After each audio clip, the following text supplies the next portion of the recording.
David Copperfield. I mean, you know the name.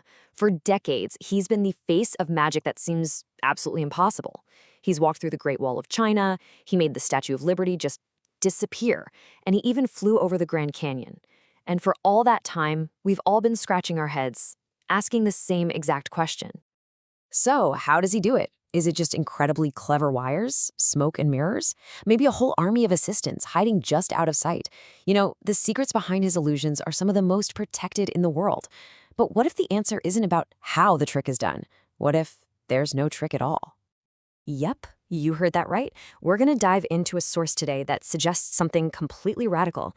What if David Copperfield isn't just a master of illusion? What if he's a master of something else? Something that totally defies our understanding of how the world works. To really get our heads around this perspective, we have to kind of leave the world of stage magic behind for a minute.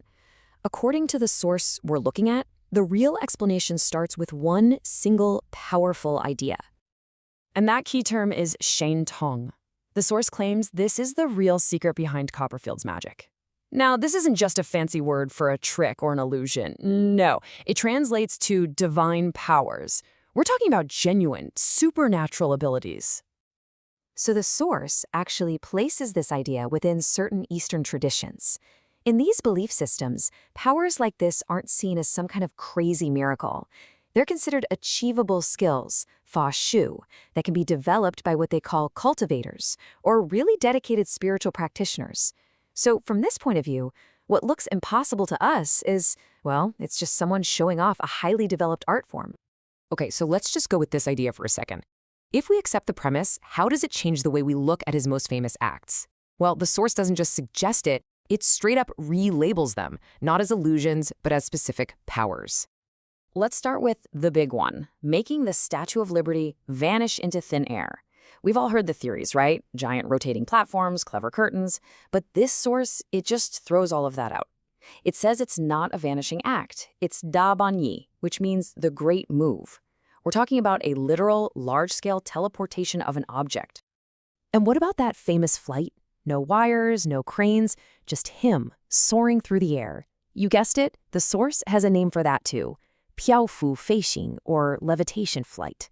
And again, the message is pretty clear. This isn't a trick to make it look like he's flying. It's the actual power of levitation in action. And finally, do you remember that illusion where he teleports himself and a few lucky or maybe unlucky audience members to a remote island thousands of miles away in an instant? The source identifies this as a very specific power known as Shenzu Tong, or divine foot power, an ability for instantaneous travel. So you see the pattern here, right? Every single major illusion is redefined as a distinct supernatural power. Now, I know what you're thinking. This is an absolutely extraordinary claim, and extraordinary claims, well, they need some kind of serious backup. So you have to be asking, where is this information coming from? Who is actually making this wild assertion? The source we're digging into doesn't just kind of float this as a theory. No, it presents this as a stated fact from a very specific and, to them, authoritative figure.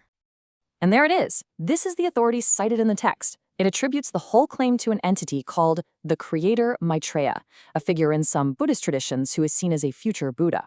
And the quote is as direct as it gets. David Copperfield has Shen Thong. This single statement is really the foundation for the entire argument. So, what do we make of all this? We've just walked through a perspective that completely reframes a world-famous entertainer, not as a magician, but as something else?